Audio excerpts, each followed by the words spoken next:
Hi guys, my name is Qasim and this is the RedFlex. And if this is the first time you're watching one of our streams, make sure you do like, Where have you comment. been? Where have you been? Exactly. Make sure you hit the notification bell. Make sure you stay tuned with all the videos that we got. And please do consider giving us a subscribe. As I said, it means a lot to us. We're a brand new channel. Absolutely, yeah. And we're the non-stop shop for all Manchester United talk. Let's get straight into the video. Manchester United 0, Crystal Palace 0. Abdul, what a shocking result. It's gone from hashtag 21 to absolute despair. Now it's maybe gone to hashtag let's get in the top four. But yeah, I mean, to be fair, was it a shock result? I don't know. We've been in poor form, but to be fair, we would have expected to beat Crystal Palace, but the performance is kind of been on trend with many recent performances, and it's just I'm not sure what's going on.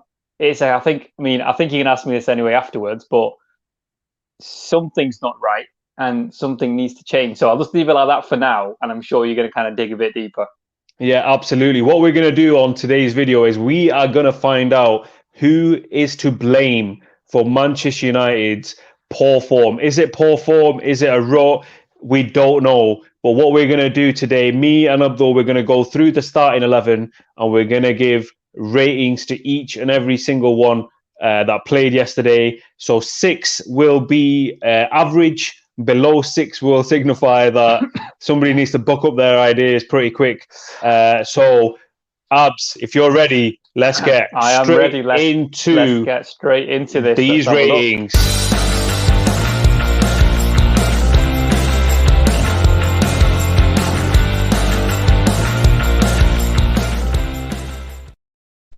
So Dean Henderson, Abdul, he started. David De Gea, he's away on some personal reasons. We're not so sure what the reasons Ole has said, but what we do know is Henderson going to be our number one. He's going to be our number one for the next couple of games. What did you think of his performance? I know he made a great save towards the end. And most importantly, Abs, what rating are you going to give him? Well, let's just say, first of all, he didn't do anything wrong. And as you said, he actually made a very good save towards the end of the game, which could have saved us 2 points, which actually did save us 2 points because we weren't actually creating any chances ourselves. Yeah, so we didn't create anything. So if 6 is average, I think his performance was above average because just that save alone saved us. Well, would have actually gained us that point, which is not a good performance, obviously, of course, overall from the team. But I would give him a 7. I think he was fine, didn't do anything wrong. He wasn't kind of spectacular, but he was above average for me. You're going to give him a good solid 7. You know what, Abs? Surprisingly, I think I'm going to agree with you, and I think 7 is a fair result for yesterday's performance. And whenever he's come in, he's done well. Yeah, other than the issue that he had against Sheffield United with made that error, I think he's got that error out of his system. Once he's come in, he's looked fine. Like he doesn't, when he plays, I don't feel like it's making he's an inferior goalkeeper, or he's less likely to make a save. He just feels like he should be there and doesn't really make much of an impact in terms of what should or should not be saved. So Dean Henderson is getting a 7 from me and Abs. For everybody that's watching, please comment below and let us know. Do you agree with the 7? Should it be higher? Should it be lower? Make sure you let us know in the comments. But let's move on to Aaron Wan-Bissaka.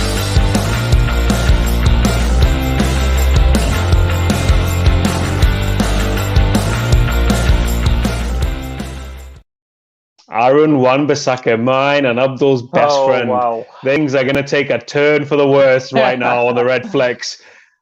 Okay, Abs, let me explain this to me. Explain this to me if you can. If you can't pass and you can't dribble and you can't shoot and you can't cross, why does Ole persist on sending Wan-Bissaka up wide? Is it just because he thinks that's what a wing-back has to do, not knowing that he can't do anything? I think, in my opinion, the reason why he is going up there is not because he's a fantastic attacking fullback. It's mainly to create space for others. If he's making that run, I know defenders or lots of teams give him lots of space anyway. But if he's going into that final third, someone's going to have to move slightly towards him. And that frees up that little area just on the right-hand side, just before the start of the penalty box on the right-hand side where those crosses can come in. So if he's not doing that, then that space is not there. So for me, that's the only purpose it would have. It's not because he can do much going forward. He is able to defend. So he's a fantastic defender. He is a great defender. One-on-one, one of the best defenders, absolutely. But other than that, he's got nothing else to his game which would suggest he should be playing for Manchester United. In regards to his performance, I think it was okay for him. But for the standards that I have, and I'm sure the standards that you have for a fullback at United, it's still not good enough. Where he's producing is still not good enough. So I'm going to give him a very lenient 5. You're in a good mood today, Abs. Lenient. It's the first time we're doing this, so I'm gonna. That's the bar that's been set for him. That for me, that's par. But his par is always below average for me anyway. I'm going to give him a 4, and that's me being kind. I think poor, nothing up front, and these kind of games, you have to do something. Not just defend. And Crystal Palace and Roy Hodgson, they're laughing. They're still laughing at the fact that they got 50 million quid from us for Aaron Wan-Bissaka. Biggest scandal of the year, that is. It's the biggest heist of the year from Crystal Palace. They need to investigate that transfer. I don't know how some sort of bung has been taken somewhere. So you're giving him a 5. I'm giving him a 4. Everybody, make sure you let us know in the comments. Do you agree with Abdul? Do you agree with me? What rating do you give him out of 10? Please let us know, and we'll get your comments out on the show. But let's move on to Luke Shaw.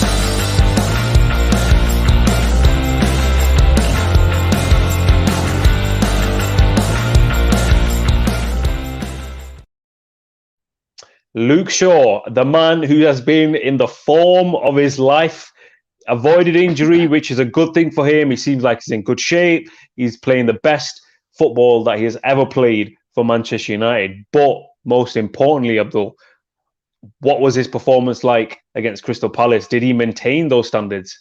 I think his performance against Crystal Palace was better than it was against Chelsea. So I think there's no doubt about that, mainly because of the way Chelsea played and completely nullified him out of the game. I think his performance was good. Was it one of his best games I've ever seen him play? Probably not. No. So for that reason, I think if 6 is average, I'm going to give him a solid 7 again.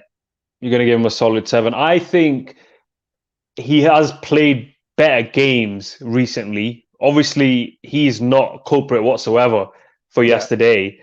But I think I'm going to give him a 6. I think he was average. He was just decent. He did nothing like spectacular. So for me, it's a 6. Everybody that's watching, this is straight to you. Let us know in the comments. Do you agree with Abdul? Do you agree with me? Do you disagree with us? What rating would you give Luke Shaw out of 10? Let's move on to the captain himself, Harry Maguire.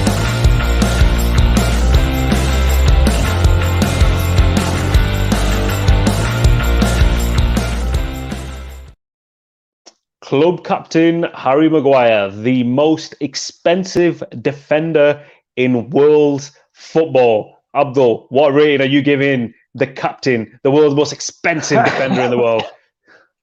Just before I give my rating again, it's another scandal that's happened here. 80 million for him? What's going on? What is going on? Why are we being scammed completely here? Aaron Wan-Bissaka, 50 million. Aaron Maguire, 80 million. £130 worth of defence there, and they're no better than what we had before. I think some people are clamouring for me and you to make a return, Abs, in the centre of defence. Ferdinand and Vidic, eat your heart out. At one point, that would have been a fantastic defensive partnership, me and you. But a side story, I was never really a defender to start off with. I know that comes a bit of a surprise to some people. I don't know how you converted from a winger to a centre back. That makes no sense to me. But yeah, anyway, it's a reason why a lot of people fall back in positions is due to a lack of pace, a lack of stamina. So that's why I've kind of found that role. But let's focus on Harry Maguire in a game where in a game that you'd think we shouldn't really have to defend, especially second half. Crystal Palace were the ones that were attacking, and that's the most saddest, damning thing about it all. But how did you think Harry Maguire did?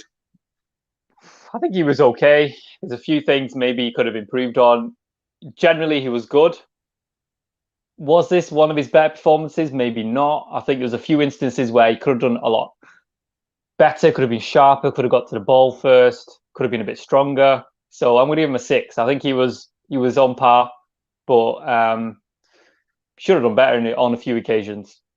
Yeah, I don't think, again, he wasn't one of the main reasons for the result, because ultimately the onus is on the strikers to get the goals. So that kind of gives you a little bit of a spoiler alert where these ratings are going to start crashing and burning. But I would agree with Harry Maguire with a 6. Everyone, please do let us know about mine and Abdul's ratings. If you agree or disagree, please let us know in the comments, and we can have a discussion about that. But I think we're both in agreement that Harry Maguire has scored a 6. Let's move on to the partner in crime.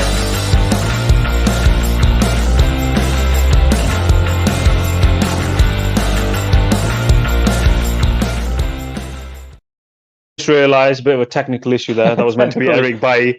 It is new. It's a new little feature that I've tried to incorporate, so I still need to get used to that. So we're not rating Luke Shaw. It was meant to be Eric Bailly. Technical issue. Happens though. It happens to all of us. Abs, Eric Bailly. Eric Bailly, I think, again, was fine. Nothing amazing. Again, on a few occasions, he probably thought it could have been a bit stronger. Could have got to the ball first. Maybe made that kind of been, or to maybe get a bit tighter on the forward to Crystal Palace. So I think, again, he was okay. Maybe, I don't know, maybe slightly better than Harry Maguire. I'm not sure, but it sounds like a solid 6. It sounds like another solid 6 to me. Yeah. I mean, I think he was close to a 7. But I'm going to give him a 6 because I think it was average. At times, he could have done a little bit better again.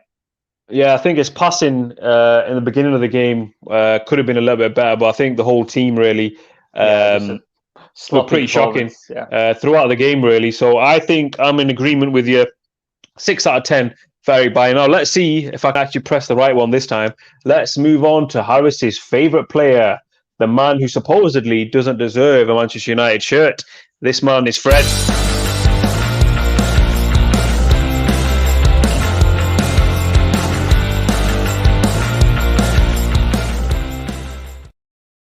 Now, I'm sure Harris is watching somewhere. Fred. Or if he's not watching live, I'm sure he will be watching at some point afterwards. He'll give me a call at some point, ranting and raving about Fred. But I've spoken to a few people, and some of them thought Emzy, for example, he's not going to watch Man United anymore. He said yesterday, so I don't know if he's going to be watching today either. But he was not happy with his performance. He did give the ball away quite a few times, but on many occasions, many occasions. I was trying to be nice, but first of all, what rating are you going to give him? And secondly, obviously, it's a bit of a discussion point. Where do you stand with Fred? So first of all, in regards to the rating, as I'm in a kind mood today, I'm in a very forgiving mood, a very reflective mood today. My next question is, why are you in such a forgiving mood, Abs? What have you been up to? No, this is the first time we're doing it. So I want to kind of set the bar and kind of make sure we've got some sort of... We're fair people. We're fair. We're not here to get views. We're not here to cause commotion. We're just here to give our honest opinions. So I would say a 5. Yeah. Although it was close to a 4. I have to be honest. If this wasn't the first time that we do these ratings, I would have given him a 5. I would have given him a 4, but I'm going to give him a 5. Yeah. I think Fred's okay. He offers certain skills and attributes that I don't think other players in the position that we have currently, he offers them in terms of, like, I don't trust Paul Pogba in the defensive mid, one of the two. We all know that he's going to play the 2 defensive midfielders. There's nothing we can do about that. But Matic, who we're going to move on to, Scott McTominay. Fred is, he's busy. He's got full of energy. his passing is sometimes It's not good enough in that role. I mean, you know what? I mean, I don't want to make this comparison, but I am going to actually. If we had someone like Thiago Alcantara, I'd be absolutely loving it.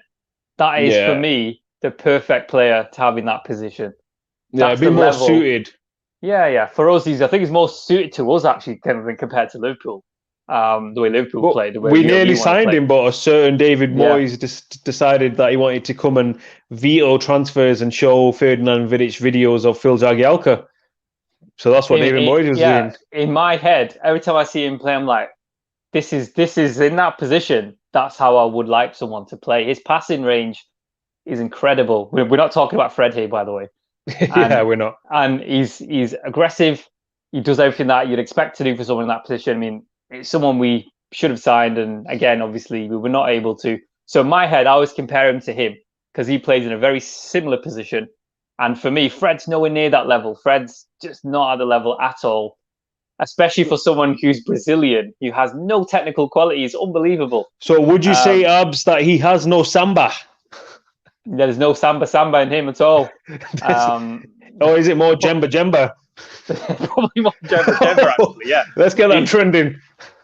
Jemba. Yeah, I mean, to be honest, even Jemba could pass the ball, Jemba. Although the very simple pass, I think it's to bring him back. Do we need to get Jemba and Cleberson back into the centre midfield? Cleberson was, what? I'm going to put out there, rather have Cleberson than Fred. Oh, wow.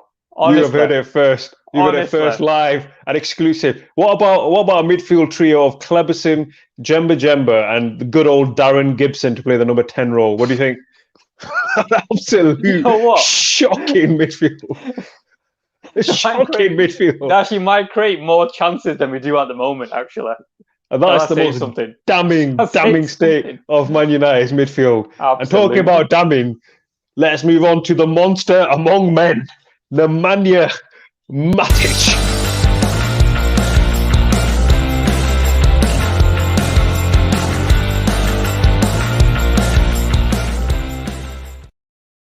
So a little bit of a copyright infringement there for anybody that watches WWE. The monster among men is Braun Strowman in the WWE world, but I thought it is a fitting description for Nemanja Matic. However, not the greatest of games by Mr. Nemanja against Crystal Palace. Yeah, I mean, I think it was just it was poor, let's be honest. I mean, no one really played. I mean, other than Luke Shaw, which I've given more than 6 to.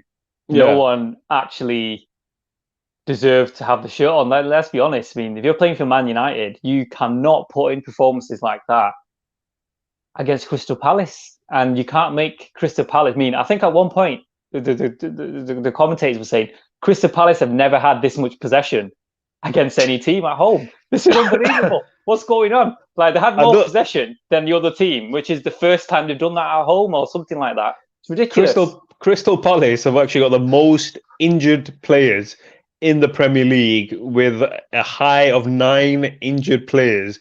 And we, at first, couldn't even open them up. And then secondly, we were actually on the back foot against Crystal Palace. Against Roy Hodgson, the owl himself, was masterminding an attacking display against Manchester United, the team that are second.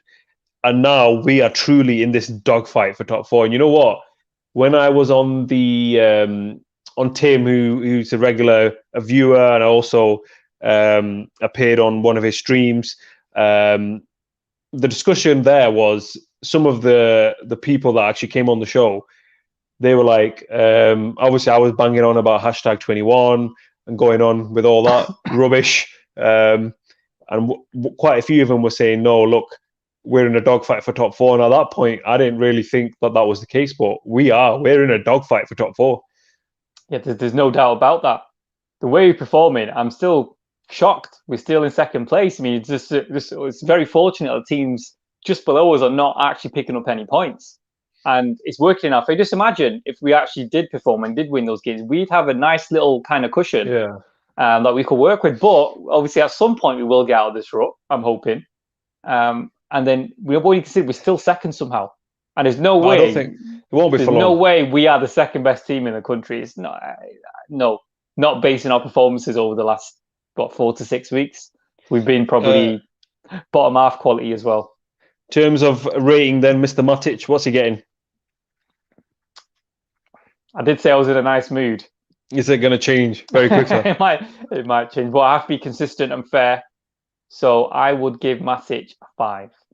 Same going to give him a 5. I think in different ways he was equally as bad, and again he could have done a lot better. This is probably one of his least effective performances recently, I think. Yeah, I don't think this season he's had a good season, to be fair. He's nowhere near the Matic of obviously a couple of years ago. Absolute dominating force in the centre part. He was one of those midfielders that he could actually play as a defensive midfielder on his own. He didn't need a double pivot. He played there on his own and he would dominate. He would eat people up for joke and he would enjoy it. Guess what? We've actually signed over to a long-term deal as well. The old man. What is that today? No, not today, as in last season, didn't we? Oh, no. We actually gave him, was it a 2-year deal, 3-year deal for someone who's that age? It should be a 1-year rolling contract. Because now we clearly see it. He's not at the level, but he's got another year on top. Again, mismanagement from the club. I think that's a topic for a topic that we can go in forever and ever. But if that is the case, and obviously it is the case, then that's obviously a poor decision from ourselves. Similar to Mata. After lockdown, he had a few good games. He was effective. He was in the starting 11, wasn't he? After lockdown, so it was Matic, Pogba, Fernandez. Those three were playing some fantastic stuff, and that's how he got that contract for a string of a few performances, earn him a new contract for 2 years, which makes no sense. No, absolutely similar to Mata. Even though he's a great player, he's been a great professional. He's obviously involved in quite good things as well off the pitch, but I didn't think we should have kept him. I thought it was the right time for him to go. But let's move on, and this one should be a good one.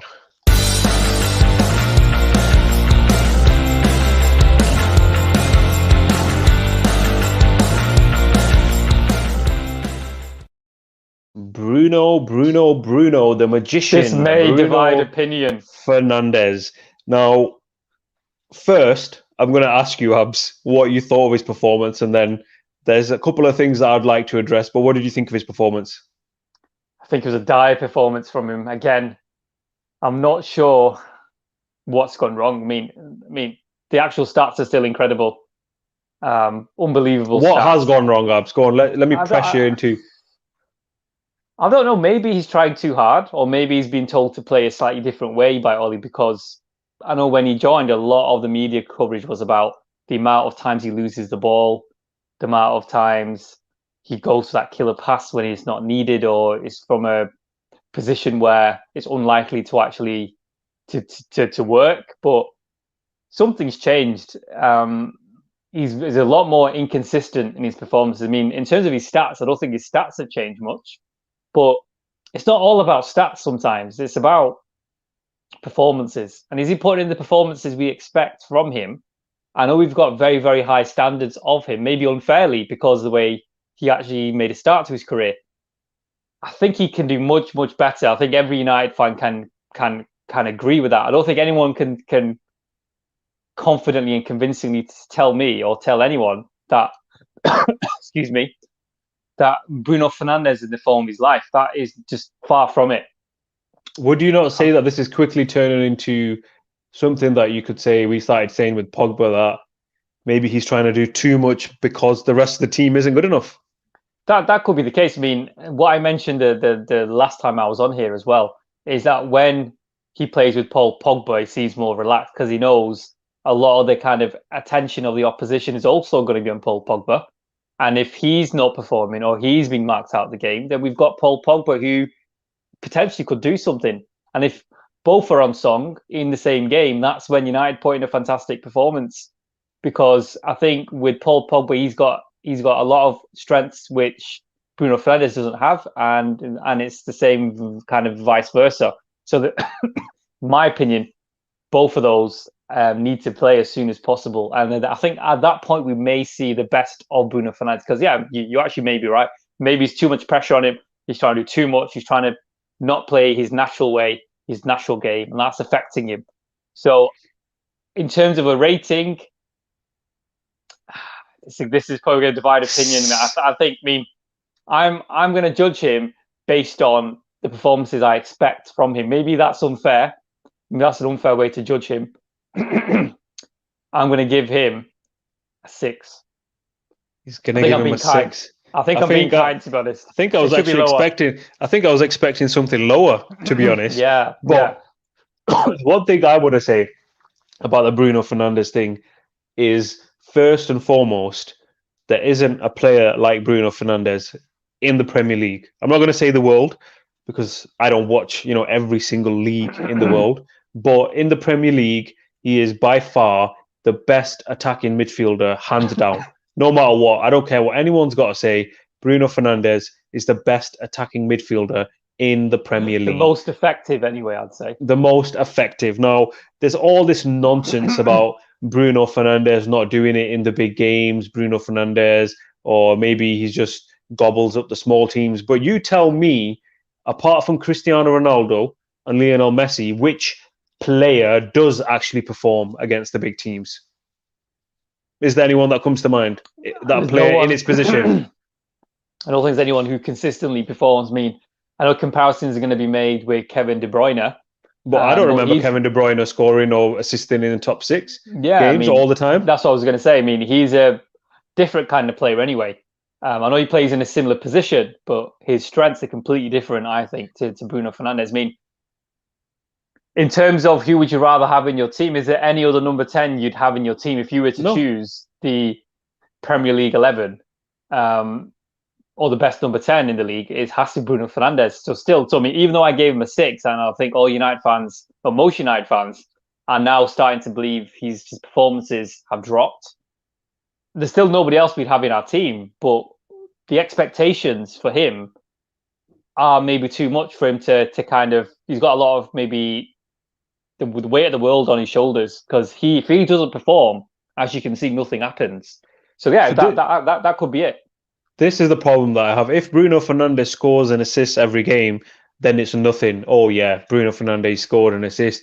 But then all of a sudden, if he doesn't start scoring, we start hearing all this nonsense about, oh, he doesn't do it against the big 6. But I want those same people to come and tell me, who is that? Who are they comparing it to? Because no one else is doing it. So just because Bruno Fernandes isn't doing it, why does that all of a sudden mean that he's got this monkey on his back, that he doesn't score against the top 6? The facts of the matter are, your best player is going to be marked out of the game in the top 6 games. That's why you always see the big games, they're decided by freak goals. And I call them freak goals because you see people like, you see goals from like set pieces, or you see goals from centre backs, or you see goals from people that don't usually score, or sometimes errors, you do get errors, or you do get sometimes goals where your striker scores. Bruno Fernandes had an input against Man City in the Manchester derby at Old Trafford. He's done it against Liverpool. I think there's other games where he's got some assists as well. So as far as I'm concerned, this is nonsense. This is just nonsense, because don't forget, Man United are second, and whether we deserve it or not, that's a separate story. But we seem to be getting so much criticism, where you've got teams like Liverpool and Chelsea who are playing each other today. I don't know what the score is, but literally no criticism whatsoever. It seems like the media they're so reluctant to give them like criticism. Yeah, and just an example of that with Liverpool, as well, that all the media is just basically the saying is, oh, they'll be back next season. Let them have this season off. I don't know. Based on what? Let them have this season off. This is just an off season where it's COVID. It's a freak season. But next season they'll be competing against City. But says who? Yeah, exactly. Says who? Is it the end of the era? Is it the end of a cycle for Liverpool? Is there going to be a change of manager? Because maybe he might want to leave if they don't make top 4. A lot of pressure on him. Yeah, and you need to remember that it's not just about getting the injuries back. So what if Virgil van Dijk comes back? Is he going to be the same player? You don't know. You can't just click. It's not a click as a finger where, oh, all the players are back, let's just start winning again. It's about mentality. It's about, repetition. It's about, doing it week in and week out. You can't just... Match fitness as well. Yeah, sorry, a match fitness. There's no way he's going to come in straight away and be the Virgil van Dijk that everyone knows. It's going to take him 2, 3, 4 games maybe just to get up to speed with the game. And even then, there's no guarantee he's going to be in form as well. if I was Virgil van Dijk, and I'm not Virgil van Dijk, let me just put it out there, but you're talking about weight, you're talking about pressure. Oh boy, Virgil van Dijk, that boy, he has pressure on his shoulders. Not only is he coming back from an injury that could have ended his career, he's now coming back with the weight of Liverpool Football Club, some sort of messiah that he's going to come back and the results are going to start turning around. But I've got news for all of those people. It's not going to go the way that you think it's going to go. And Liverpool have had their time, and it's the end for Liverpool regardless. They could have 11 Messis in there. Football is about cycles, and Liverpool cycle has come to an end. But that's enough about Liverpool. Bruno Fernandez, you've given him a 6 subs. Is that right? Yeah, I gave him a 6. I think I was quite lenient again. Yeah, I would say I'm going to give him a 5. I'm going to give him a 5, even though I've just said everything that I've just said, only because obviously 6 is average, and I think he was below average. So I think 5.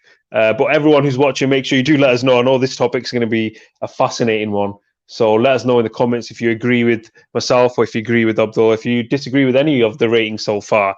So let's move on into the department that I think we are going to find a culprit, a person that we are going to find that is to blame. I think the majority of fans Manchester United probably agree with us on these ones. So let's get straight to it.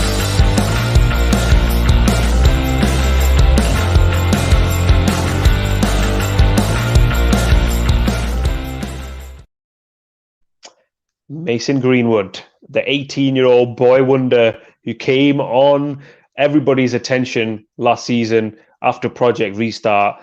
He was banging the goals in. The world was at his feet. But then, just like it can happen to any teenage boy, he got caught slipping on international duty and it all came out. And then all of a sudden, the world started crumbling down. And now Mason Greenwood has 1 Premier League goal to his name, but supposedly the boy's in form. I keep hearing it from everyone. Oh, Mason Greenwood's in form. Oh, Mason Greenwood's in form. Oh, no, Mason Greenwood's actually playing all right. Wait a minute. Let me say it again. He's got 1 goal in the whole season. How is he playing well? Abs? Yeah, let me start off by saying, again, earlier on we just said, that we're not happy with Bruno Fernandez, although his stats are amazing. And I think the kind of same would apply here. His stats, with Greenwood, I understand he's not scored many goals, but over the last few games, I've seen an improvement in his performances. I wouldn't say he's in form, because if he was in form, he would be banging it in like he was last season. So he's not in form, but compared to the way he was playing before, which was absolutely disgusting and shockingly dire, where if we're given ratings at that point, it would have been a 2 or a 3. So I'm only comparing it to that when I say he is playing better. He's showing more sharpness, more hunger, more drive, more strength. He's actually trying a little bit more than he was at the start of the season, which is, to say he's trying more is for someone who gets paid that much, for someone who apparently loves to play football. If that was us, I know we're fans, and this is probably what fans when we say if we were playing, the minimum we would give is 100% in terms of our effort. Maybe not the quality. Maybe we haven't got the same level of quality as these professional footballers. Maybe just a little bit. Maybe a little less. But certainly what we'd be giving, and every fan would say the same, is we give 100% for the shirt. And to say that now he's trying is quite a sad thing to say for someone who should be wearing he's a local lad. He should be wearing that shirt with pride. He should be proud to get on the pitch as a United player when he's come through the ranks. And now he seems like he's trying more. He's putting more effort in. And that's probably what I'm saying. He's playing a lot better. If he was in form, I understand your point, Qasim, he would be scoring goals, which he's not doing.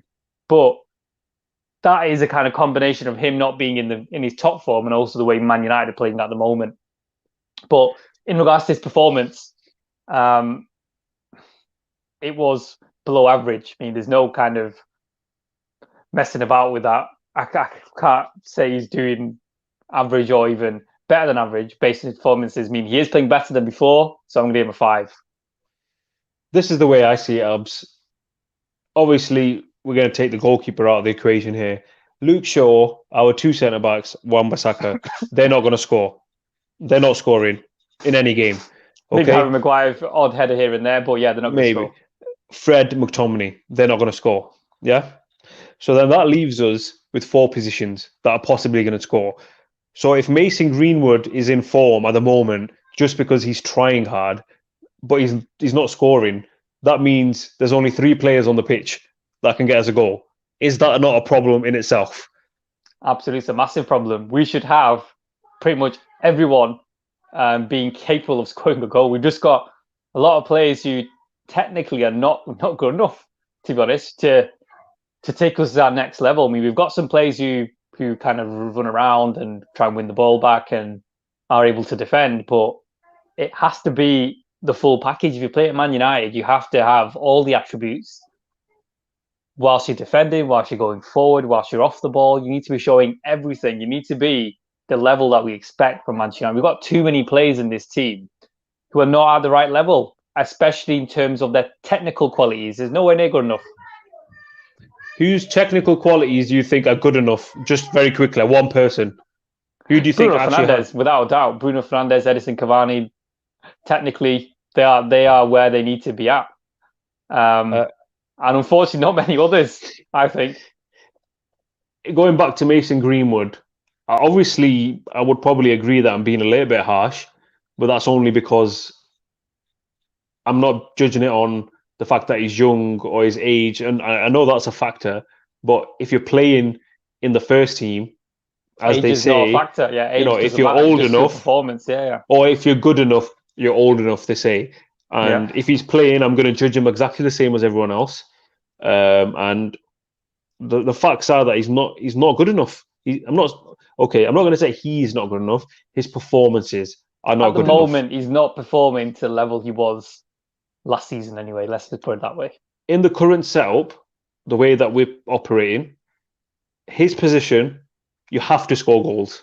I don't care about how much effort he's putting in.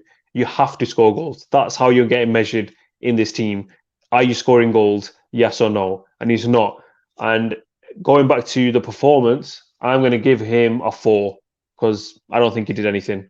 I don't think he did anything at all in the game. I think one thing that I'm going to add to that. I mean, I can see why you give him a 4. I think, he's not scoring goals. He's not kind of contributing in that sense as regularly as he was last season anyway.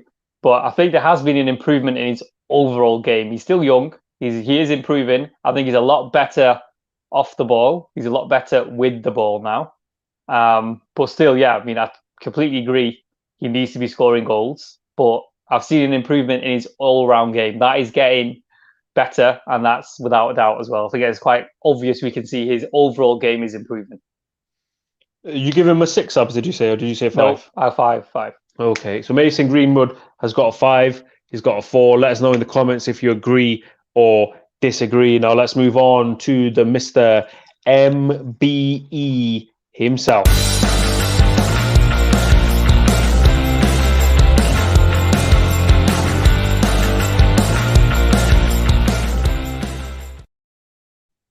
Mr. Marcus Rashford. Okay, his goals, his assists, his output, his stats in general would suggest that he's having a great season. But in fact, I think this is probably his poorest season since he made the move to the first team. And that's because I've said it in previous videos, Abs, and you will admit it. And if Harris was here, I would love it because there's so many things I would like to say to Harris, but he's not here. But this is another example of Rashford going from one extreme and then going to a completely other extreme where you don't even know he's on the pitch. His performance yesterday was truly unacceptable. He did nothing. If you replaced Rashford with me, it would have been the exact same thing. I would have offered the same thing. That's how poor Marcus Rashford was yesterday. Complete shocking. Although saying that, Qasim, in your pomp when you were a winger, you were a pretty decent player. I think you may have done better than him. I scored some worldies, that's for sure. Worldies, I remember in that 11-a-side tournament. I remember that goal. We've got it on the left foot, beat a man, and then right at the top corner. A beautiful goal. It was a truly emphatic finish from what I recall. Fantastic. It was fantastic. But the curious case of Marcus Rashford, as I would like to call it, let's put all of his off the field stuff to one side, because that's got nothing to do with football. I'm not going to start saying that that's impacting anything, because I think that'd be too easy for us to say. So I don't want to discuss that. I want to discuss to you, Abs. It's quite simple. Is he good enough for Manchester United? For me, I don't think he is. I think he's a bench player that should be coming on to make an impact. And my opinion hasn't changed based on what I've seen this season. What's your view on Marcus Rashford? I think it's an interesting one. Again, with many of the United players, he's just a moments player. He has those moments within games, and this is why his stats look so good. And a lot of kind of media pundits and kind of commentary teams, always, pretty much every game, they're saying, "Oh, here's Marcus Rashford's playing today. He's having a great season. Can he continue with his form?" And I'm there thinking, are they not looking at the way he's playing? Yeah. I mean, yeah. So yeah, I do totally agree with you in that sense. But I mean, yeah, if this was our treble-winning team, Marcus Rashford wouldn't be anywhere near the first team. So that's just. I know we're kind of comparing it to standards which have never been seen before in the English league in regards to the treble, but even under our title-winning teams, other than the last season under Sir Alex Ferguson, where I have no idea how you won that league and with those players. When you watch the highlights, you're like, how are we winning games? You had Mr. Thomas, was it Cleverly Gibson? I think maybe. It was shocking. Yeah, it was shocking. Like, in the there's midfield. No way. If we had that team out now, we would get relegated. It's like it was such a bad team. Some of the players there didn't even deserve to be in the Premier League, and we won the league somehow. Yeah. But anyway, yeah. Other than that season, I can't see how Marcus Rashford would get into any starting 11 under United in the past, and at the moment, he's nowhere near good enough. I mean, he's a kind of moments player, like I said before. There's times where he's on a hot streak for a couple of games. He looks like a world beater. Then everyone starts comparing him to Kylian Mbappe. Oh, he's on that level. And then the next 5 games, you see him just maybe having 1 or 2 moments in the game which are exceptional. But then for the rest of the game, he can hardly control the ball. He can hardly dribble with the ball. He's always kind of misplacing his passes. His first touch is disgusting. Yeah, he's got some fantastic stats for this season. So it's a really weird one. I mean, for someone who plays in that position, you would expect him to have the stats he has. And if someone had said, without watching any games, "Oh, this is what he's doing this season," you think, all right, he must be having a good season. But every game we see, I don't see anything consistently from him. Even within the 90 minutes, it's not consistent. And if we can't get our forwards being consistent, like we did mention Greenwood, he's putting in a little bit more effort, but he's not actually giving any output, or it's not consistent as it should be for someone playing in that position, especially if you're playing for Man United, where you're trying to win football matches and you're trying to win trophies. Again, with Marcus Rashford, I do remember, I can't remember, it was roughly the middle of the first half, around the 20-minute mark. Luke Shaw gave him a fantastic ball from the left-hand side.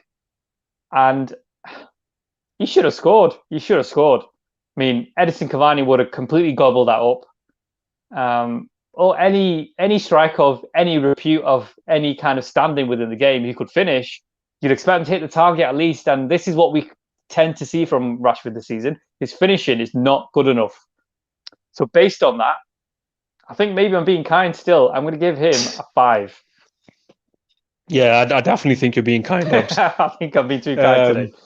I think you've rounded it up to the nearest 5 there. Maybe.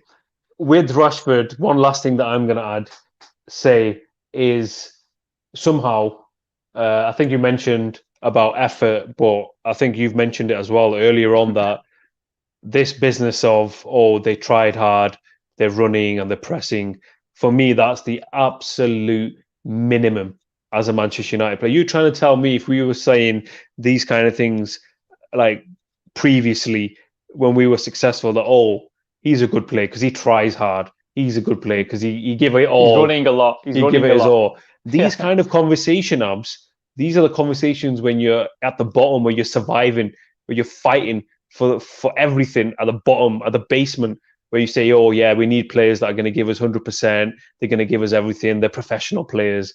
They're experienced players. When they say that, that means that you have no skills, but you're a worker. That's what you do. That's the kind of conversations that you have. Journeyman players. Players that are well-traveled, championship, and they've been all over the world. And we're now having conversations at Manchester United about players that are giving their all. I think that's the biggest problem that we have. We're jumping for joy at players that are giving it their all, but not giving us any quality whatsoever. It's Manchester United, the biggest club in the world, and you're just giving us effort. That's a disgrace. For me, Marcus Rashford, he's getting a 1. I think he was a complete. Wow. It was garbage. It was garbage. It was rubbish. He did nothing. And the reason why he gets a lot lower than compared to anyone else, because you need to factor in that if somebody's a really good player, that means their ability levels are a lot higher. So when they're doing nothing, and not just nothing, literally nothing, that's why your rating is going to go lower, because you're expected to play better because you have the ability to do so, and you still haven't done so. That's why he's getting a 1. Here's a question, Qasim. So if you were to compare him with Greenwood, which I believe you gave, was it 4 or 5? I don't think I gave him a rating. To be fair, I'm sure you did. I don't think I did. Did I? Did you not? Okay. If you were to rate him, what would you rate him? I can't remember actually give rating or not, but I don't know. I think I can't remember. 4 from what I remember. I said a 4, but the reason again is similar to what I just said. So the reason was Greenwood 4 times better than Rashford? No. The only other caveat was that Greenwood's not got as much influence as Rashford in our team. So that's why his rate, I know it probably doesn't make sense to a lot of people, but it makes sense in my head somehow, and I'll try and explain it why. Because Greenwood, I don't expect too much of him, and I'm basing it on what he can actually give. So all these ratings you're given is actually based off the abilities of each individual, not an overall consistent level that you're looking for. No, it's based on what they should. They're based on what they should be giving us compared to what they have given us. Okay.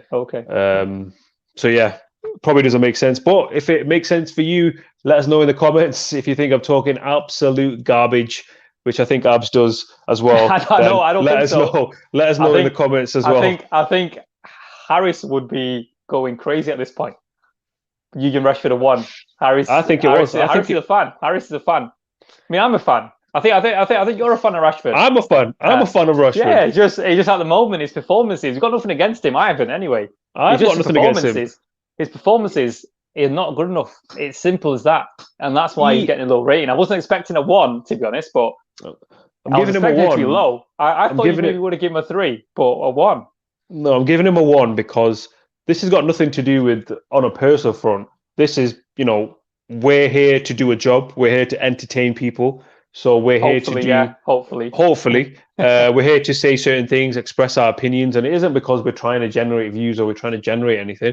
I'm just giving you my honest opinion, away from the RedFlex, away from obviously what we're doing. I think he's a fantastic human being. He's done fantastic things for someone at his age. His story is brilliant. But the thing that I'm going to focus on is I'm going to focus on the RedFlex, and the RedFlex focuses on match previews, performances, our opinions. And based on his ability, he should be giving us more.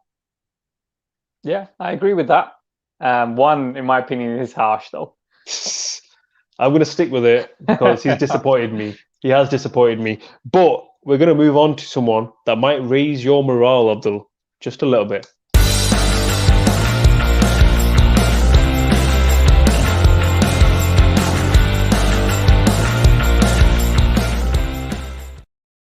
Mr. Pez 2021 himself. He's a machine for me in Pez. This guy, honestly, maybe that's why my head's all kind of messed up when I give these ratings and how I like certain Anderson. Maybe not fair when I give some ratings and express opinions about. I've got a spoiler for everyone. Okay. I think a 10 is on its way from Abs. But one thing I just kind of made me laugh there was I'm really getting into the music here. It's getting my spirits up. It's pretty good, actually. Yeah. It's getting up. Like while it's on, I'm like, it's a good choice.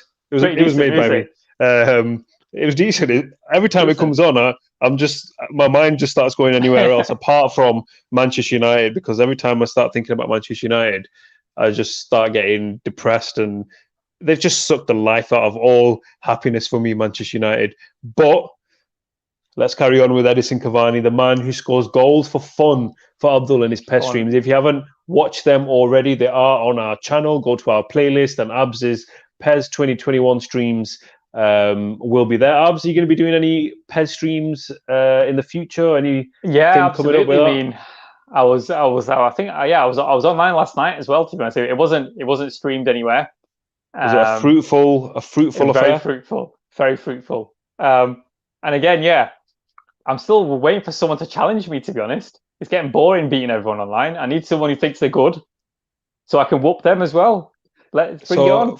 For anybody that's watching and you do own a PlayStation 4 and you do own PES 2021, and actually I might be out of date with it. I don't know whether a PS5, somebody on PS5 can play you online over a PS4. I'm not sure. But we've got along with that. Get hold of a PS5. Just waiting for it to come back in stock. I think they're sold out everywhere at the moment. But if you do know where we can get one, drop us a comment. And we'll be more than happy to see where this PS5 is. But focusing on Edison Cavani, he's come back from injury. I know that. Were you not a little bit disappointed with his performance yesterday? I think it's harsh to be disappointed with him. He was injured.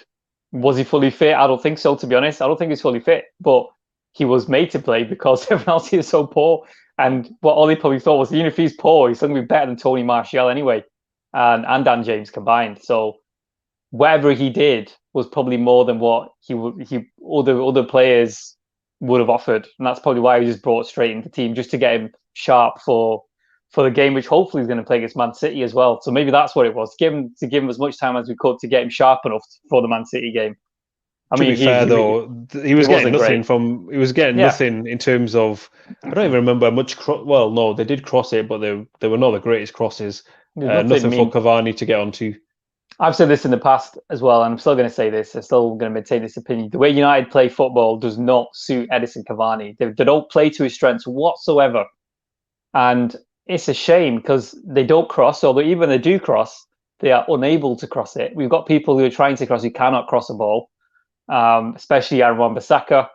We've got Rashford, who's not left-footed, obviously. If it was coming in from a left-footed and it was a left-footed cross, the angle of the ball is completely different, a lot easier to head the ball that way. And it's coming in from the right foot on the left wing, it's not an easy way to head the ball. And again, from the right-hand side, again, it's the same thing, although the angle of the cross is slightly better if it's from a right-footed player on the right side, which is coming. But most of the crosses are coming in from deep and are not coming in from the byline, because we don't have anyone who's able to go to the byline, other than Aaron Wan-Bissaka on a few occasions, and he cannot cross the ball. And this is why we've not seen Edison Cavani in the game enough. If we play to his strengths, he'd be scoring many more goals or creating a lot more opportunities for us to score goals. And he's just not in the game. Is it a combination of his fault? If you're a world-class player, you should be maybe in the game regardless of whether you get the service or not. But if he doesn't get the ball, what do you want him to do? On that note, his performance wasn't great. Let's be honest. Here comes the 10 that we've been promising. It's not a 10. It's not even a 7. Ooh. I thought you might give him a little cheeky 7, just a biased 7. No, it wasn't even above average. This is me being biased. Even a 6, I'm going to give him. I don't think he deserves it. You think it was what was it when we used to play Championship Manager? In Championship Manager, when it was an average, was it a 5 or was it a 6? I can't remember. Average. I think average is 7 on Championship Manager. Was it? Yeah, from what I remember anyway. So a 6 was slightly below average. And there's times where I had some players playing 2s and 1s. And when you have that for your goalkeepers, especially, that's when you start conceding many goals. Abs, do you remember a certain Championship Manager season where me and you played? I know what you're going to say. Do you remember a certain Jibril Cisse? He used to bang in the goals. Literally, he had the ball. He had the ball anywhere in the penalty box. He was at a 45-degree angle from the edge of the corner of the penalty box, and they were going in. I was like, and at times, I think both was like towards the top of the league, and as soon as I knew I was facing your team, I was like, how can I stop this guy from scoring? I couldn't stop him. You couldn't stop Jibril Cisse. He was a one-man wrecking machine, 40, 50 goals a season. But do you remember a season, Qasim, where I had a certain Curlon from Brazil, and he was doing the same thing, and I remember you getting frustrated. You tapped some Brazilian kid over, and he kept scoring, and I wasn't happy about it. I spent many hours trying to combat this Curlon, and I think it resulted in the season coming to an end because I didn't want to carry on. You stopped playing. And that's when our championship manager season, as it was called, came it came to an end. You know what? Actually, that could be a good idea. That actually starting a football manager stream, maybe seeing if we compete against each other for the Barclays Premier League title. I think there's a way you don't all have to be on at the same time as well. Where you don't. Where you can still play. All four can be in the same league, and we don't all have to be on at the same time. I think there's a way we can do that. Also, then once you get your results, they'll just follow the feed of whatever your results have gone. Yeah. Well, that's decent. That if you want to see a football manager stream on the RedFlex, let us know in the comments. What rating did you give Cavani? Sorry, I forgot. 6. You're giving him a 6. I'm going to give him a 5, just because, not because it's his fault, but he didn't have nothing. He had no opportunities given to him. And as a striker, if you're a striker like Edison Cavani, you need chances to be created for you. He's not going to get the ball and start taking the whole team on and start scoring individual goals. So based on that, I'm going to have to give him a 5 very reluctantly. And I know that's going to upset you, Abs. Not really, no. I mean, I said I was being kind. I think I've been kind too. I think maybe I've given everyone an extra point. Today, then maybe they should have deserved. You know what? Fine. Rashford can have a 2 then. There you go. Look, I'm a giving guy. I'm a nice guy. Marcus Rashford can get a 2, but that's the player ratings for you. I think your average Qasim might be below 5. Yeah. I don't think I give anyone more than 5. Actually, did I? Luke Shaw, do you give him a 7? Yeah, I think I agreed. There you go. Yeah, I give a 7. Maguire and Bailly give 6s, you right? 6s, Other than that, everyone else was below or on 5. Yeah. Before we wrap up today's video, Abs, I've got one question for you, and I need one answer. Who is to blame? Who is to blame? I think the book has to stop with the manager, unfortunately. I know people are not going to probably agree with this, but United are playing the way he wants them to play. Whether or not they've got the right quality on the ball to perform the way they want him to, but the way they're playing, the way they're set up, especially with those 2 holding players against Crystal Palace, and the 2 holding players who have no quality on the ball. I mean, that's probably, we don't have anyone who's got quality on the ball who can play in that position anyway. But it's the way they've been set up. If they were going more gung-ho, I think there was a comment by Gary Neville who was saying that it feels like a draw is enough for United. United feel like a draw is okay here because Leicester haven't won or they've slipped up, and because of that they feel like a draw is a good result, so they're not going gung-ho, and they feel like it's a good result not to lose here. And that's the kind of feeling I was getting as well during the game. If we were serious about winning this game, it just feels like Ole's not taking risks at the moment. Maybe because he feels defensively we're not up to speed, we're not at the level we need to be, and he doesn't want to kind of commit too many plays forward. Even towards the end of games, normally we were losing any game in the past, we would just literally throw every forward on that we had, and literally everyone would be in or around the box. And we don't see that anymore from United. There's no urgency towards the end of games if we're not winning. And it's just slow paced. We're not creating any chances. We're not trying to create chances. No one's going forward. It's just.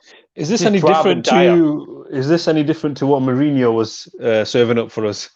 At times, no. But obviously, I mean, this is the point Harris would love to make if he was on, I guess, is that we scored, I don't know whether it still applies or not, we scored the most goals in the league. So under Mourinho, that wasn't the case. And under any other manager we've had since Ferguson, it's not been the case. And very rarely as well, it's been under Ferguson like that as well. So, I mean, there are things we are improving on for sure, but recently it's been not good enough, and it's mainly down to the way Ollie's setting up his teams not to take any risks. So there we have it. Manchester United season has, well, you could say the wheels have come off Ollie's bus. And if you want to know who's to blame, you've heard it on the RedFlex. It's Ole Gunnar Solskjaer. What do you think, Qasim? Just before you go. I would probably agree with that. I think ultimately, Ole Gunnar Solskjaer has shown a lack of imagination. He's shown a lack of creativity in terms of risks, because obviously football is a game of fine margins. It's percentages. You can never be so sure, and nothing is certain in football. But your name essentially has to be in the hat, or you could say you've got to try to score a goal. If you're not trying to score a goal, you're not going to score a goal. Exactly, yeah.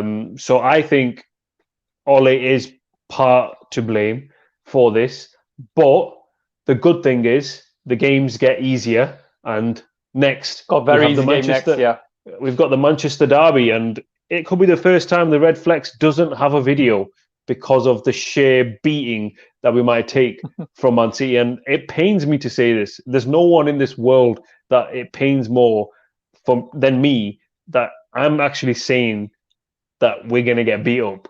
It's exactly, I'm saying, just give us the beating and let us move on. That's how bad it is. But we've got match reactions and match previews leading up to the build-up of the Manchester derby.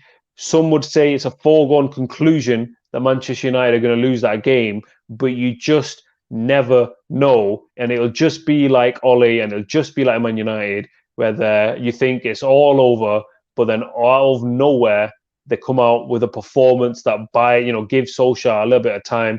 But I'm going to wrap things up. We've clocked up a solid 62 minutes nearly here. And boy, as they say, time goes, what's the saying? You know what I'm trying to say. Time flies when you're having fun. Time flies when you're having fun. That's the one. My name's Qasim. I've been joined by Abdul. If it's the first time that you're watching the RedFlex, please do consider to give us a subscribe, a like, a comment. Subscription, whatever you call it. Is that the right word? Who cares? Anyway. We're trying to explain. You know what we're trying to say. You know what we're trying to say. And if you want content about Manchester United or a bias towards Manchester United, RedFlex is your one-stop shop for all Manchester United match previews, match reactions, match previews. But we will be back with our next video in the build-up to the Manchester derby. Until then, a massive thank you for joining us today, and we will all see you soon again.